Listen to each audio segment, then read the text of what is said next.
கரூர் சம்பவத்திற்கு பிறகு விஜய் தலைமையிலான தாவேகாவுக்கு ஒரு ஈர்ப்பு இருக்கிறது, ஒரு எதிர்பார்ப்பு இருக்கிறது, ஒரு வரவேற்பு இருக்கிறது என்பது இளைஞர்கள் மத்தியில் மட்டுமல்லாமல் நடுத்தர வயதுக்காரர்களையும் தாண்டி வயது கூடியவர்கள் மத்தியிலும் இருக்கிறது என்று, ஆண்கள் மத்தியில் மட்டுமில்லாமல் பெண்கள் மத்தியிலும் அதிகப்படியாக இருக்கிறது என்று தமிழ்நாடு முழுக்க இருந்து நமக்கு எப்படி செய்தி வந்து கொண்டிருக்கிறதோ ஆணித்தரமாக அதிகாரபூர்வமாக, அதே போல தமிழக முதலமைச்சர் ஸ்டாலினுக்கும் சென்று கொண்டிருக்கிறது என்பது போல விஜய்க்கும் கிடைத்திருக்கிறதுன்னு அர்த்தம். அவர்கள் இத்தனை நாள் 40 நாளாக செய்த பரப்புரைகள் இருக்குது விஜய்க்கு எதிராக, விஜய் கட்சிக்கு எதிராக, அதையெல்லாம் சேர்த்து இது ஒன்றின் மூலமே இன்றைக்கு அவர் பேசிய 14 நிமிடம்னா அதன் மூலமே உடைத்து விட்டார், அதற்கு பதில் கொடுத்து விட்டார், போய் சேர்ந்து விட்டது என்பதை உறுதியா நம்பலாம். மாவட்ட செயலாளர்கள் குறுநில மன்னர்கள் போல அதிகாரம் பெற்றிருக்கிறார்கள், ஆனாலும்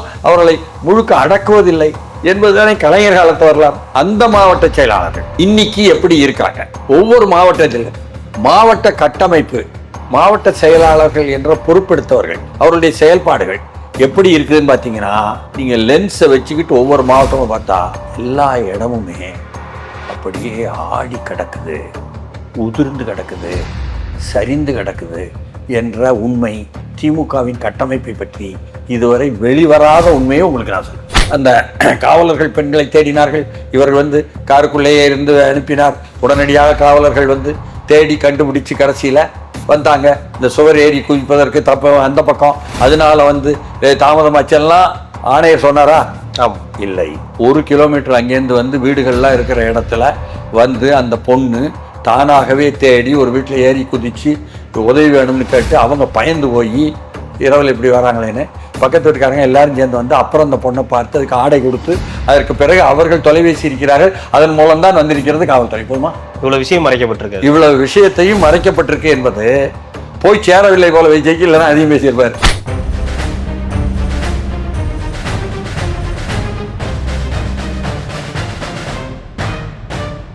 ரெட்ரோலுக்ஸ் நெஞ்சங்களுக்கு வணக்கம். நான் கார்த்திக். இன்றைய பொலிட்டிக்கல் பல்ஸ் நிகழ்ச்சியில் நம்முடைய இணைந்திருப்பவர் மூத்த பத்திரிகையாளர் திரு TSS மணி அவர்கள். வணக்கம் சார். வணக்கம். தாவேகாவினுடைய சிறப்பு பொதுக்குழு இன்றைய தினம் வந்து நடந்து முடிஞ்சிருக்கு, அதெல்லாம் நம்ம பார்த்தோம். பொதுவா தாவேகாவுடைய பொதுக்குழுவோ இல்லை ஏதாவது மீட்டிங்கா இருந்துச்சுன்னா ஆரம்பிச்ச வேகத்திலேயே முடிஞ்சிடும் அப்படின்றத நம்ம பல இதுல பார்த்துருக்கோம். அது வந்து முக்கியமா அந்த அஜித் குமார் அவர்களுக்கு எதிராக அந்த இது நடத்தப்பட்ட ஒரு மீட்டிங் கூட, ஆர்ப்பாட்டத்தில் கூட வந்து ரொம்ப சீக்கிரமா முடிச்சுட்டாங்கன்னு நிறைய குற்றச்சாட்டுகள். ஆனா இந்த தடவை அந்த மாதிரிலாம் இல்லை. ஒவ்வொருத்தரும் ஒவ்வொரு தீர்மானங்களை படிக்க 12 தீர்மானங்கள் வாசிக்கப்பட்டுச்சு. அதன் பிறகு ஒவ்வொருத்தரும் வந்து பேச ஆரம்பிச்சாங்க. ஒவ்வொருத்தருமே டைம் எடுத்து பேசினாங்க. அது CTR-ஆ இருக்கட்டும், ஆதவ் அர்ஜுனாவா இருக்கட்டும், அருண்ராஜாக இருக்கட்டும், எல்லாருமே டைம் எடுத்து தான் பேசினாங்க. இது ஒரு நல்ல விஷயமா பார்க்கப்படுது. ஒரு விழா ஆரம்பிச்ச வேகத்திலேயே முடியறதுன்றதை தாண்டி நிறைய விஷயங்கள் அங்கிருந்து விவாதிக்கப்பட்டது. அதற்கு அடுத்ததாக மிக முக்கியமாக எல்லாராலும் எதிர்பார்க்கப்பட்டது விஜய் அவர்களுடைய பேச்சு தான். விஜய் அவர்களுடைய பேச்சிலிருந்து தெரிந்து கொள்ளக்கூடிய விஷயம் என்னவா இருக்குன்னா, TVK வெர்சஸ் DMK தான் அப்படின்ற அந்த நிலைப்பாட்டுல இருந்து இன்னும் மாறல. இந்த கரூர் சம்பவத்திற்கு பிறகு நிறைய விஷயங்கள் பேசப்பட்டுச்சு. அவங்க NDA அலைன்ஸ்குள்ளார போயிடுவாங்க, அதிமுக அப்படின்லாம் நிறைய பேசப்பட்டுச்சு. ஆனால் அதெல்லாம் இல்லை. நாங்கள் TVK வெர்சஸ் DMK தான் இன்னும் அந்த நிலைப்பாட்டில் தான் இருக்கும் அப்படின்ற விஷயமா இருக்கட்டும்.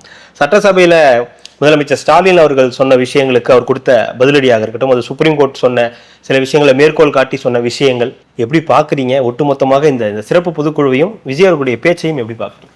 இல்லை, என்னன்னு சொன்னால், விஜய் வந்து கட்சி தொடங்கிய நேரத்திலிருந்து அவருக்கு எதிராக உள்ள பரப்புரை குறிப்பாக திராவிட முன்னேற்ற கழகத்திலிருந்து தான். ஏன்னா அதிமுகவிலிருந்து இதுவரை எதிர்த்து எதுவும் சொல்லலை. பெரிய கட்சின்னு சொன்னால் திமுக அதிமுக தான் நமக்கு. அதில் குறிப்பாக திமுக. ஆனால் திமுக கூட சேர்ந்த கூட்டணி கட்சிகளில் VCK, CPM அவர்களும் திமுக சொல்லக்கூடிய அதே மொழியில் விஜயை எதிர்த்து சொல்லி கொண்டிருக்கிறாங்க என்பதும் உண்மை. அதில் ஒரே ஒரு பிறல் சாட்சி யாருன்னு சொன்னால், மார்க்சிஸ்ட் கட்சியினுடைய CPM-இனுடைய அதிகாரப்பூர்வ ஏடான தீக்குதரனுடைய டிஜிட்டல் எடிட்டர் எழுதிய கட்டுரை ஒன்று தான், நீங்கள் தற்கூறினெலாம் சொல்லாதீங்க அந்த இளைஞர்களை என்பதாக. அது அறிவியல் ரீதியாக பார்க்கணும், ஒரு அரசியல் ரீதியாக பார்க்கணும். உலகமயமாக்கலுக்கு பிறகு அதனுடைய பாதிப்பில் இன்னைக்கு வந்து கல்வி எவ்வளோ தூரம் கெட்டு போய் அவர்களுக்கு சரியாக ஒழுங்கமைக்கப்படவில்லை அந்த இளைஞர்கள் என்பதை பார்க்கணும். அவங்கள தற்கூறின்னு சொல்லி முத்திரை குத்துவதனால தீராது என்ற பதில் கொடுத்திருந்தாரு. ஆனாலும் கூட CPM-இனுடைய ஒரு MLA நாகை மாலிக் வந்து அங்க போய் சினிமா மாதிரி நடத்திட்டாரு கரூரை என்று சட்டமன்றத்தில் சொல்லி முதலமைச்சருடைய ஒரு நற்பெயர் வாங்குவதில் வென்று விட்டார். விசிகாவும் அதே போல விமர்சனங்கள், கடும் விமர்சனங்கள் மட்டும்தான் சொல்லிக்கிட்டு இருக்கு. அப்போ கூட்டணியில், திமுக கூட்டணியில் இருக்கின்றவர்கள் திமுக போலவே காங்கிரஸை தவிர, சிபிஐயும் வீரபாண்டியன் வந்ததிலிருந்து அப்படி சொல்லலை. ஓகே, தாக்கி காங்கிரஸ் நிச்சயமாக சொல்லலை. இதுதான் இருக்கிற அரசியல் நிகழ்வு. திமுக கூட்டணியில் இல்லாமல் வெளியில சீமான் சொல்றாரு, அது வேறு. ஓகே, என்ன அது நீங்க எந்த அணின்னு எடுத்துக்கிட்டாலும் சரி. ஆனாலும் விஜய் கட்சி தொடங்கியதிலிருந்தே அரசியலற்றவர்கள், அரசியல் தெரியல என்ற விஷயங்கள் அவர் மீது தாக்கும் தன்மையில கொடுக்கப்பட்டுக்கிட்டு இருக்கு. படிச்சவங்க எல்லாம் என்ன நினைக்கிறாங்கன்னு சொன்னா, நாம படிச்சவங்கன்னு தங்களை நினைப்பதுனால அவங்க எதை படித்தார்கள் நமக்கு தெரியாது.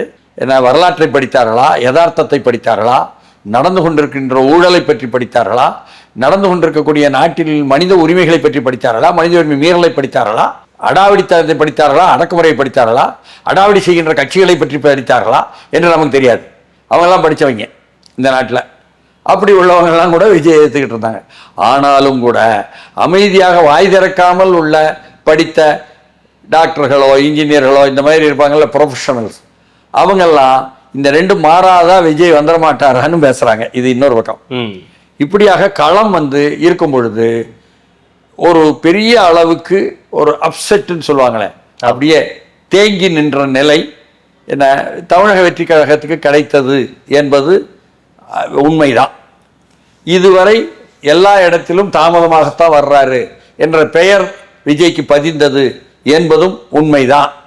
அது திருச்சிக்கு வந்தாலும் சரி, அது கரூரா இருக்கட்டும், அரியலூர் ஆனாலும் சரி, நாகப்பட்டினம் ஆனாலும் சரி, திருவாரூர் ஆனாலும் சரி, அது கரூர் நாமக்கல் ஆனாலும் சரி, கரூர் ஆனாலும் சரி, இன்றைக்கு நடந்த சிறப்பு பொதுக்குழுவை நடத்தியது என்பதிலும் 10 மணிக்குன்னு முதல்ல சொன்னாங்களா? ஆமா, அப்புறம் 11 மணிக்கு மேல அதுவும் தாமதமாக தான் தொடங்கிச்சு என்பதை நாம சுட்டி காட்ட வேண்டியிருக்கு. ஆனாலும் கூட ஒரு சிறப்பு பொதுக்குழுவில் 2000 பேரை கூட்டி தமிழ்நாடு எங்கும் முன்னோடிகளை எல்லாம் அவர் கட்சியில் கூட்டி அவர்களுக்கு கொஞ்சம் கொஞ்சமாக ஒரு கற்றுக் கொடுக்கும் பாணியில் ஒவ்வொருத்தரையும் தாங்கள் முன்னிலையாக இருக்கக்கூடிய ஒவ்வொரு தலைவர்களையும் பேச வைப்பது என்பதில் அது துணை பொதுச் செயலாளரானாலும் சரி, இணை பொதுச் செயலாளரானாலும் சரி, பொதுச் செயலாளரானாலும் சரி, தேர்தல் பணியாளரானாலும் சரி, இப்படி எல்லோருமே பேசுவது, நிறைவாக விஜய் பேசுவது என்பதிலும் ஒரு கட்சி கட்டமைப்பு என்று தமிழ்நாட்டில் கருதக்கூடிய திமுக அதிமுக கட்டமைப்புக்கு வந்துருச்சு. ஓகே, அதனால அவங்க ஏத்துக்கிடுவாங்கன்னு நினைக்கிறேன். ஆனா இப்படித்தான் வரணும். இந்த கட்டமைப்புக்குள்ள இப்ப தாவேகவும் செயல்படுது. ஏற்கனவே சூத்திரத்தை எழுதிய சூத்திரம் ஒன்று இருக்கணும், அந்த சூத்திரத்தை அப்படியே ஃபாலோ பண்ணணும்னு சொல்வதெல்லாம் பிழையானது, பிற்போக்கானது, மூட நம்பிக்கை உள்ளது. ஆனா அதை செய்யலைன்னா அரசியல் இல்லை, அரசியல் கட்சி இல்லைன்னு முட்டாள்தனமாக, பச்சை முட்டாள்தனமாக தமிழர்கள் நம்ப வைக்கப்பட்டிருக்காங்க. ஆனால் அதையும் கூட செய்துட்டாரு. சரி, பொதுக்குழு என்னும் பொழுது வள வள வள வளன்னு ஒவ்வொருத்தரும் இதுல 1-2 பேர் அப்படி பேசுறாங்க. ஏன்னா வள வளன்னு பேசுவாங்க. திமுக பொதுக்குழுன்னா வள வளன்னு பேசுவாங்க. அண்ணா இதுக்கான பிரச்சனை யாரும் பேசவே மாட்டாங்க. அண்ணா அங்க அதுல அப்படி எல்லோரும் அப்படி வளவளன்னு பேச்சினால பேச்சில் அவர் பேச்சு சூப்பர், திருச்சிவா பேச்சு இந்த முறை ரொம்ப நல்லா இருந்தது, அதற்கு பிறகு பொன்முடி ரொம்ப ஆழமாக பேசினாரு என்று சொல்லும் அளவுக்கெல்லாம் என்ன பேச்சாளர் தன்மைகள் காட்டலை.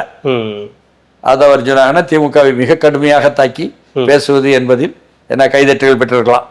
ஆனால் விஜயினுடைய நிறைவு பேச்சு என்பது துல்லியமாகவும் குரலாகவும் இருந்தது என்பதும், தீர்மானங்கள் அதே மாதிரி ஒவ்வொருத்தரை படிக்க சொன்னது என்பதுல அதுலயும் ஆழம் இருந்தது என்பதும், ஆழமாகவும் அழுத்தமாகவும் அப்படின்னு சொல்லி விஜய் பயன்படுத்துற சொல்லாடல் இருக்குல்ல, அதன் மூலமாக உறுதியாக சொல்றோம் என்ன இதை மாற்றி அமைச்சு நாம வெற்றி அடைய போறோம் என்ற விஷயத்தை அவர் நம்பிக்கை ஊட்டி விட்டார், அரசியலை கொடுத்து விட்டார், இதுதான் அரசியல் என்று சொல்லிவிட்டார் என்ற அளவுக்கு தாவேகாவை உயர்த்தி நிறுத்தியது என்பது இன்றைய சிறப்பு பொதுக்குழுவினுடைய தன்மை.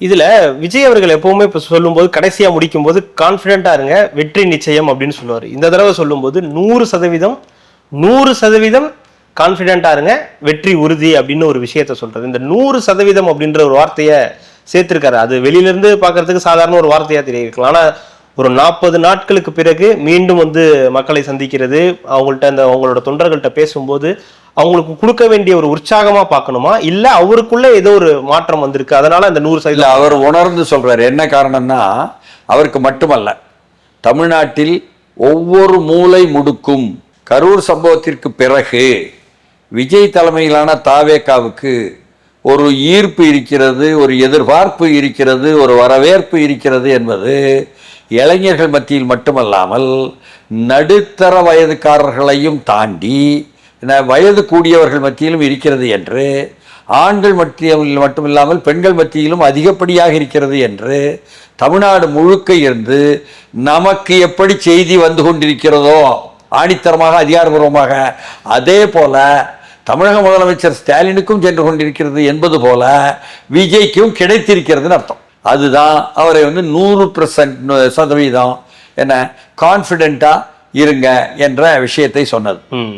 எப்படி செய்ய போகிறார்கள், ஏன் செய்ய போகிறார்கள், கூட்டணி யார் அமைக்கப் போகிறார்கள், கூட்டணியில் எவ்வளவு தொகுதி நிற்கப் போகிறார்கள், அதற்கு பிறகு மற்றவர்களுக்கு எப்படி இவர்கள் ஆதரவு கொடுக்க போகிறார்கள், அதில் சிலர் மீது பழுது இருக்குமானால் என்ன அதை எப்படி இவர்கள் வந்து ரிப்பேர் செய்ய போகிறார்கள், அல்லது தாங்கள் ஒவ்வொரு பூத்துகளுக்கும் அங்கங்கே பூத் கமிட்டி எப்படி போட போகிறார்கள், எப்படி அந்த பூத் கமிட்டிக்கு பயிற்சி கொடுக்க போகிறார்கள், எப்படி செயல்பட போகிறார்கள், பாகம் முகவர் என்று மற்றவர்கள் போட்டது போல இவர்கள் எப்படி போட போகிறார்கள் என்பதெல்லாம் இனிதான். என்றாலும் இந்த செயற்குழு அல்லது இந்த சிறப்பு பொதுக்குழுவா இது வந்து ஒரு மைல்கல் என்று சொல்லித்தான் ஆகணும்.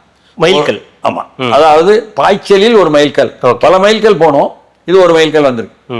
அப்ப கரூர் சம்பவத்தினால் அப்படியே அசர்ந்து போயிடல, எந்திரிச்சிட்டாங்க என்பதை எல்லோரையும் கூட்டி நிரூபிக்கிற அளவுக்கு. என்னன்னா, கரூர் ஊர்ல எல்லோர் மத்தியிலும் அனுதாபம் தான் விஜய்க்கு இருக்கிறது, அதன் மூலம் உள்ள ஆதரவு தான் இருக்கிறது. எல்லோர் மத்தியிலும் அங்கே இருக்கின்ற மாவட்ட செயலாளர், திராவிட முன்னேற்ற கழக மாவட்ட செயலாளர் மீது என்ன நல்ல அபிப்பிராயம் இல்லை. அவர் அங்கு நிற்காமல் வெளியே போக போகிறார், அடுத்த தொகுதிக்கு பாதுகாப்பான தொகுதியை என்ன பார்த்து என்ன கோயம்புத்தூர் போக போகிறார் என்பதாக செய்திகள் வந்து கொண்டிருக்கிறது. இப்படி சூழல்ல நீங்க வந்து அவர் இந்த நம்பிக்கை கொண்டிருப்பது என்பதுல நியாயம் இருக்கு, சரிதானா? அதுதான் அதுல குறிப்பா அவர் பேசும் பொழுது நமக்கு அவர் நினைவுபடுத்தியது என்னன்னா, 69க்கு பிறகு அப்படின்னார், 1969க்கு பிறகு, குறிப்பாக 72க்கு பிறகு என்னார். 69க்கு பிறகுனா கலைஞர் ஆட்சியில் வந்து அமர்ந்து அவர் நடத்திய ஆட்சியினுடைய விளைவாக வந்த எதிர்ப்பலையை சுட்டி காட்டுகிறார். நான் புரிகிறேன். 72க்கு பிறகுனா எம்ஜிஆர் வெளியேற்றப்பட்டு வெளியே வந்த சூழலுக்கு பிறகு என்பதற்காக நாடு புரிந்து கொள்ளும். இந்த மாதிரி இருக்கக்கூடியதை சுட்டி காட்டிட்டு, ஏன்னா அப்போ வந்து இவர் பிறந்திருக்க முடியாது, கேள்விப்பட்டதுதான், கேள்விப்பட்ட செய்தியை வச்சுக்கிட்டு அந்த வரலாற்றை சொல்றார். அப்பதான் பிறந்திருப்பாருன்னு நினைக்கிறேன், அந்த 1972 தான் அவர் பிறந்திருப்பாருன்னு நினைக்கிறேன். அதுக்கப்புறம் தான் போல. எது எப்படி இருந்தாலும் அங்க வந்து எம்ஜிஆர் வெளியே வந்த பிறகு தமிழ்நாட்டினுடைய கிராமங்களில் திராவிட முன்னேற்ற கழக ஆதரவு என்பது சிறிது சிறிதாக காலியாகிவிட்டது என்ற உண்மை அநேகமாக நகர்ப்புறத்தில் தலைநகரில் இருக்கின்ற ஊடகவியலாளர்களுக்கு குறிப்பாக தெரியாது. நான் களத்தில் இருந்து வரேங்க, நான் எல்லா மாவட்டத்திலையும் உள்ள கிராமங்களை பார்த்துட்டு வரேங்க, கேட்டுட்டு வர்றேங்க, தொடர்ந்து கேட்டுக்கிட்டு இருக்கிறேங்க இப்பவும். ஆனால் ஒவ்வொரு முறையும் கலைஞர் மீண்டும் ஆட்சிக்கு வருவது எம்ஜிஆருக்கு பிறகு என்று சொன்னால் எதிர்த்தரப்பில் இருக்கக்கூடிய கூட்டணி உடைவுகள் என தங்கள் தரப்பில் உள்ள கூட்டணி வாய்ப்புகள் இப்படி ஏதோ காரணங்களினால்தான் வர முடியுமே தவிர, இவர்கள் வந்தது சொந்தமாக இவர்களுடைய திறமையினால் தகுதியினால் திராவிட முன்னேற்ற கழகம் கோலோச்சியதாக சொல்லவே முடியாது என்பதுதான் வரலாறு. இதை புரிந்ததனால் அவர் சுட்டி காட்டுகிறார். இதுவும் சொல்ல போனா திரைத்துறையிலிருந்து எம்ஜிஆர் இருந்தாரு, திரைத்துறையிலிருந்து விஜய் இருந்திருக்காரு. திரைத்துறையில் இருக்கக்கூடிய சமரசமற்று நேர்மையாக பார்க்க வேண்டும் நினைப்பவர்கள் எல்லோருமே விஜய்க்கு ஆதரவாக இருக்கிறார்கள் என்ற நிலை எங்களுக்கு தெரியும். அதை அஜித் வெளிப்படுத்திட்டாரு என்பதும் திமுக தலைமைக்கு ஒரு பேரிடி. அதான் சூழல். இப்படி சூழல்ல தான் அவர் இத்தனையும் சொல்லிட்டு இவரை கழக தலைவரை, திராவிட முன்னேற்ற கழக தலைவரை சொல்லும் பொழுது சொன்ன வார்த்தை இருக்குல்ல, சூடான வார்த்தை. சூடான வார்த்தை. அது வந்து எம்ஜிஆர் எப்படி வந்து கலைஞரை மிக கடுமையான வார்த்தையால் சாட்டையடி அடிச்சாரோ அதுபோல என்ன சொன்னாரு, குறுகிய மனம் கொண்ட பெரிய வார்த்தை. அது ஒரு குறுகிய மனம் கொண்டவர் என்ன அரசியல் செஞ்சிட்டாங்க அப்படின்னு அவரு இல்ல, குறுகிய மனம் கொண்டவர். அவர் வந்து சட்டமன்றத்தில் பேசினாரு என்பதை சுட்டி காட்டும் பொழுது அரசியலாக்க போறதில்லை, நான் அரசியலாக்க விரும்பலைன்னு சொல்லிட்டு செய்தது பூரா பொய்களும் சொன்னது பூரா அரசியலும் என்பதை சுட்டி காட்டுகிறார். இதுதான் திமுகவுக்கு எதிரான தமிழ்நாட்டில் ஆதரவான போக்கு இருக்கும் சொல்ல, எதிரான போக்கு என்ற ஒரு பெரும் மலை இருக்குல்ல, அந்த போக்கு சிந்திக்கக்கூடிய சிந்தனை. அதை சொல்லிட்டார். ஓகே. அப்போ அது வந்து பெரிய வார்த்தை, அதாவது ரொம்ப ஆழமான வார்த்தை. அது வந்து அதிகமாக சுடும், அதிகமான கோபத்தை கிளப்பும். அறிவாலயத்திலையும் இந்த வார்த்தைன்றது. ஆமா, ஓகே. குறுகிய மனம் என்பது அதுல சுட்டி காட்டும் பொழுது விஜய் தாமதமாக வந்ததனால்தான் இத்தனையும் என்று அடித்து சொல்லி தலைப்பு செய்தியாக மாற்றினார் முதல்வர் மு.க. ஸ்டாலின் என்பது நமக்கு நினைவு வரும். அப்பதான் அவர் உச்சநீதிமன்றத்தினுடைய தீர்ப்பை எடுத்து வச்சுக்கிட்டு ஊடகங்களின் மூலமாக இந்த மாதிரி பொய்யான செய்திகளை எல்லாம் சொல்வதற்கும் உச்சநீதிமன்றம் எப்படி சுட்டி காட்டி குற்றம் சொன்னது என்பதை ஆங்கிலத்திலையும் படித்துட்டு தமிழையும் சொன்னார். அதே போல அடுத்து சொல்லும் பொழுதும் இங்கே ஒரு சிங்கிள் ஜட்ஜு மூலமாக கிடைத்த தீர்ப்பு இருக்குது, அதன் மூலம் போட்ட எஸ்ஐடி. அதை சொல்வதற்கு முன்னால் சொல்கிறாரு விஜய், நீங்கள் வந்து ஒரு தனிநபர் ஆணையம் போட்டீங்க, ஒரு நபர் ஆணையம் போட்டுட்டு அதை வந்து செயல்படுத்த விடாமல் 2 அதிகாரிகளை விட்டு பேச வச்சிங்கன்னு காவல்துறை அதிகாரியும் வருவாய்த்துறை அதிகாரியும் சுட்டி காட்டுறாரு. அதுவும் வந்து முக்கியமான அரசியல் விஷயம்.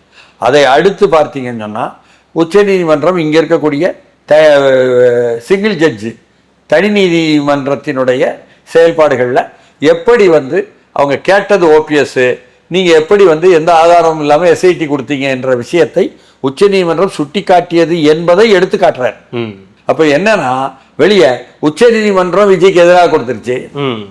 உச்சநீதிமன்றம் கொடுத்த சிபிஐ விஜய் வீட்டில் வந்து விசாரணை பண்ணுது. எல்லா இடமும் விசாரணை பண்ணி தானே ஆகணும். விஷயம் என்னன்னா, எந்த வார்த்தையை எடுத்து தலைப்பு செய்தியாக போடுவது என்று தயாரித்து போடுவதற்கான ஒரு நிறுவனம் இருப்பதனால, அதில் 1000 பேர் வேலை செய்வதனால, அதுல மூலமாக அப்படி வந்து கொண்டு வராங்க. அப்படி உள்ளது எல்லாமே வெறும் பரப்புரை தான். அந்த பரப்புரையை எல்லாம் சேர்த்து விஜய் என்ன சொல்கிறார் என்று மட்டுமே தமிழ்நாடு முழுக்க கேட்டுக்கொண்டிருக்கக்கூடிய ஒரு சூழ்நிலையில், கவனித்துக் கொண்டிருக்கக்கூடிய ஒரு சூழலில் இன்றைக்கு வந்து அவர் இதையெல்லாம் சுட்டி காட்டி சுருக்கமாக சொன்னா, குறை நேரம் பேசினாலும் சரி, அதையெல்லாம் சொல்வதன் மூலம் என்ன செஞ்சிடறாருன்னு கேட்டா, போய் அவர்கள் இத்தனை நாளும் 40 நாளா செய்த பரப்புரைகள் இருக்குதே விஜய்க்கு எதிராக, விஜய் கட்சிக்கு எதிராக, அதையெல்லாம் சேர்த்து இது ஒன்றின் மூலமே இன்றைக்கு அவர் பேசிய 14 நிமிடம்னா அதன் மூலமே உடைத்து விட்டார், அதற்கு பதில் கொடுத்து விட்டார், போய் சேர்ந்து விட்டது என்பதை உறுதியா நம்பலாம். இதுல இன்னொரு முக்கியமான விஷயம் சார், அவர் பேசி முடிக்கும் போது கடைசியா 2026 திமுகவை தோற்கடிக்க போறோம்ன்றது உறுதி, அதற்கு ஒரு அறிக்கை நீங்க தயார் பண்ணுவீங்க, மக்கள் தீர்ப்புக்கு நாங்கள் தலை வணங்குகிறோம்ன்றத ரொம்ப லேட் பண்ண வேணாம், இப்பவே தயாரிச்சு ரெடியா வச்சிருங்க, அந்த தீர்ப்பு தான் வரப்போகுது, அந்த அறிக்கையை விட்டுட்டு நீங்க அறிவாலயத்துல போய் ஓடி ஒளிஞ்சுக்குங்க அப்படின்னு சொல்றாரு. ரொம்ப கான்பிடென்டா இந்த மாதிரி விஷயங்களை சொல்றதுக்கான காரணம் என்னன்னு பாக்குறீங்க? இல்ல இதுவரை ஒவ்வொரு முறை தோற்கும் பொழுதும் தலைவர் கலைஞர் வந்து மக்கள் தீர்ப்புக்கு தலை வணங்குகிறோம் சொல்வார். அதை அவர் நினைவுபடுத்துறாரு. முன்கூட்டியே யாராவது வசனம் எழுதி கொடுக்க வேண்டியதில்லை, நானே வசனம் எழுதி கொடுத்துட்றேன்னு முதலமைச்சருக்கு வசனம் எழுதி கொடுத்துருக்கிறார். உள்ளபடியே புறநிலையில் இருக்கக்கூடிய வாக்குகள் விஷயத்தில் இருந்து என்ன, எதை நோக்கி செல்கிறது, திமுகவில் இருந்து கணிசமான வாக்குகள் எப்படி இடம் பெயர்ந்து போகிறது விஜயை நோக்கி என்பதை கவனித்ததனால்தான் அவர் வந்து இவ்வளவு நம்பிக்கையோட சொல்ல முடியும். ஆனா அதையும் தாண்டி அவருக்கே கூட நான் புது செய்தி சொல்லலாம், எடுக்கும் வாக்குகளை ஒரு கட்சி தன் கட்டமைப்பு மூலம் தானே எடுக்கணும். ஆமா, இன்றைக்கு ஆளுங்கட்சியா இருக்கிற திராவிட முன்னேற்ற கழகத்திற்கு கட்டமைப்பு என்பதே மாவட்ட செயலாளர்கள் தானே.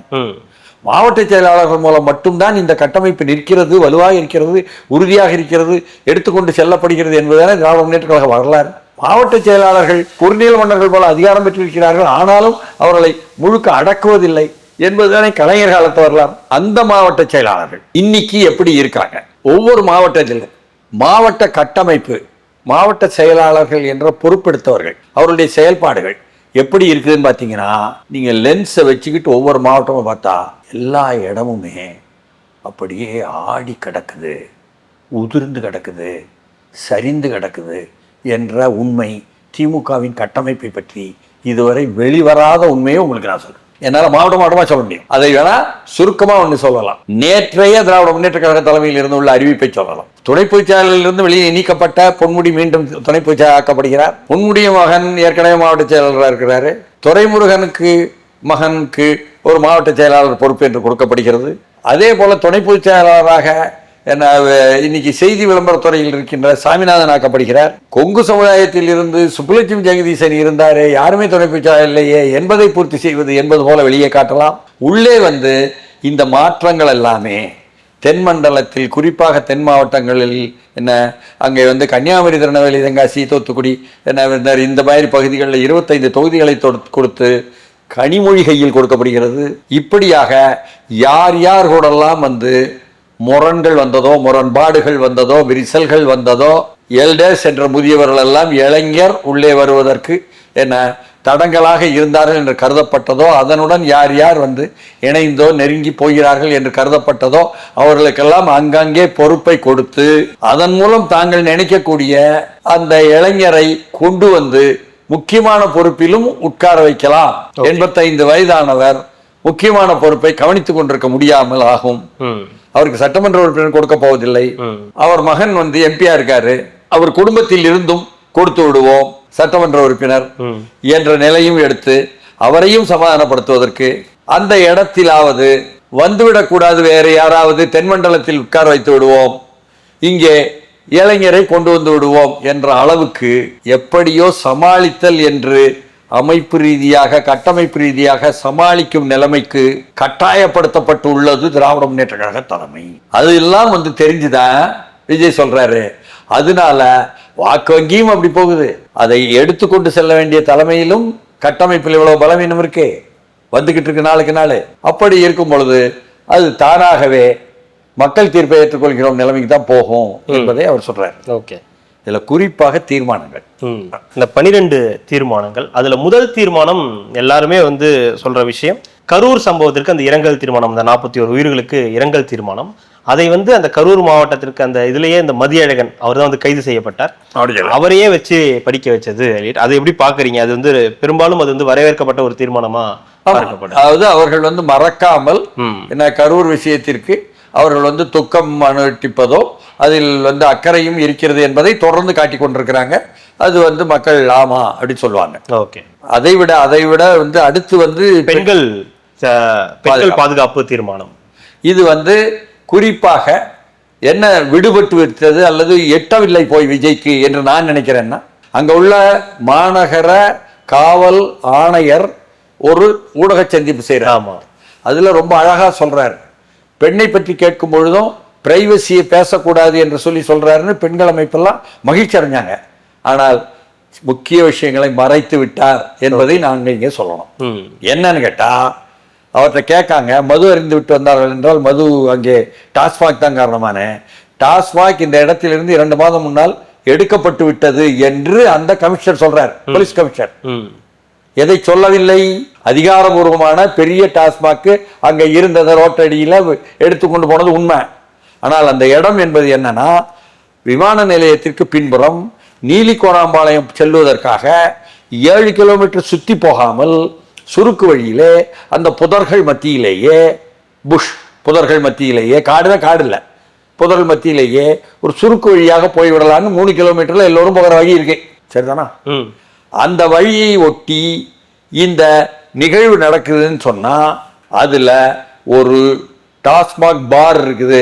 இது அதிகாரபூர்வமான பார் அல்ல, அதிகாரபூர்வமற்ற ஒரு பாரை, அது தமிழ்நாடுக்கும் அதிகாரபூர்வமற்ற பார்கள் வைத்திருப்பதாகவும் அதன் மூலம் தான் பாட்டிலுக்கு 10 ரூபா விஷயமும் என்ன யார் மேல் பாய்ந்தது என்பது கரூர் திமுக மாவட்ட செயலாளர் மீது என்பது நாடறிந்த செய்தி. அந்த பார்ல எதிர்ப்புறம் பார்த்தீங்கன்னா சேலத்திலிருந்தும் தருமபுரியிலிருந்தும் கட்டுமான தொழிலாளர்களாக வந்தவர்கள் 200 பேர் குடிசை போட்டு உட்கார்ந்து இருக்கிறார்கள், வாழ்கிறார்கள். அந்த நிலமெல்லாம் தனியார்களுக்கு சொந்தமானதாக வாடகையோட கட்டி கொண்டிருக்காங்க. குடிசையா பெரிய குடிசை கிடையாது, சும்மா என்ன தகரத்தில் வச்சு அடிச்சு போட்டு அவங்களுக்கெல்லாம் உதவிகரமாக இருக்கும்ட்டு பிரீமியம் சைஸ் எல்லாம் கொடுக்காம இந்த பார்ல, இந்த அதிகாரமுறைமற்ற இல்லீகல் பார் இதில் 150 ரூபாய்க்கு 200 ரூபாய்க்குள்ள குவார்டர் மட்டுமே விற்கப்படுகிறது. அதை அவர்கள் வாங்கி குடிப்பதற்கு பயன்படும். அந்த இடத்தில் இவர் சொல்ற 3 கல்பிரிட் ஏற்கனவே குற்றவாளிகள் அவர்கள் வந்து உட்கார்ந்து குடிச்சிட்டு பிறகு நிதானமா அதுக்கப்புறம் தான் அவன் காரை பார்க்குறேன். அப்போ காரணம் என்னன்னா, நீங்கள் மதுக்கடை வைத்திருப்பது மட்டுமல்ல, அதிகாரபூர்வமான மதுக்கடை கூட வேற கதை, அதிகாரபூர்வமற்ற ஒரு டாஸ்மாக் பார் அங்கே நிறைய வச்சிருக்கீங்க. அதில் வந்து ஏன்னா அங்கே அந்த அந்த தெரு வழியாக அந்த இந்த இது வழியாக ஒற்றை அடி பாதை வழியாக போகும்பொழுது 11 மணிக்கு வேலை முடிஞ்சு போனவங்கெல்லாம் நீலகோணி மாலத்துக்கு சுருக்கமாக போவாங்க. SIHSன்னு சொல்லி போட்டு அவருக்கு போகிற பாதையும் அங்கே இருக்குது காலனிக்கு. அப்படி போகும்பொழுது பெண்கள்லாம் கூட வேலை முடிச்சு போவாங்க. அவங்கள்ட்ட வழிப்பறியெல்லாம் நடந்திருக்குன்னு நிறைய வழக்கு வந்திருக்கு ஏற்கனவே. ஏன் அக்டோபர் 2ஆம் தேதி காந்தி செய்தீங்க, தமிழ்நாடுங்க டாஸ்மாக் மூடமா, இந்த இடத்துல பார் திறந்துருந்ததுங்க, போதுமா? அப்போ இதெல்லாம் நாம் வந்து தவறாக சொல்கிறோம்னு வச்சுக்குவோம். தவறாக சொல்லக்கூடாதுல ஊடகத்தில். அதுவும் ஒரு கமிஷனர் சொல்லும்போது தவறல்ல உண்மைதான் என்று நிரூபிக்கும் அளவுக்கு நாம் தமிழர்காரர்கள் போய் அதை உடைச்சு வீடியோ எடுத்து காமிச்சிட்டாங்களே. அப்ப இருந்தது தெரிஞ்சு போச்சா? அப்ப அதுல குடிச்சாங்கன்னு வந்துருச்சா?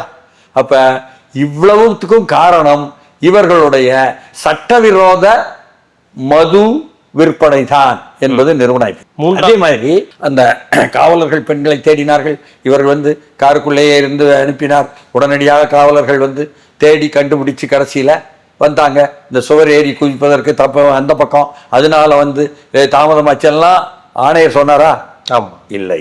1 கிலோமீட்டர் அங்கேருந்து வந்து வீடுகள்லாம் இருக்கிற இடத்துல வந்து அந்த பொண்ணு தானாகவே தேடி ஒரு வீட்டில் ஏறி குதிச்சு உதவி வேணும்னு கேட்டு அவங்க பயந்து போய் இரவில் இப்படி வராங்களேன்னு பக்கத்து வீட்டுக்காரங்க எல்லாரும் சேர்ந்து வந்து அப்புறம் அந்த பொண்ணை பார்த்து அதுக்கு ஆடை கொடுத்து அதற்கு பிறகு அவர்கள் தொலைபேசி இருக்கிறார்கள். அதன் மூலம்தான் வந்திருக்கிறது காவல்துறை. போதுமா?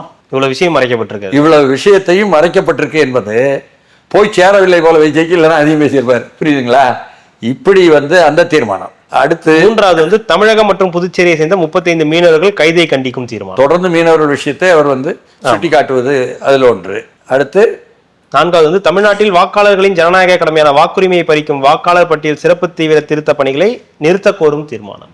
என்னன்னு சொன்னா, தமிழ்நாட்டில் நிறுத்த கோரணும், பீகார்ல வந்து வாக்கு திருட்டு நடந்திருக்கு என்பதை சொல்லியிருக்கணும். ஆமா, ஏன்னா அதுதான் ராகுல் வார்த்தை.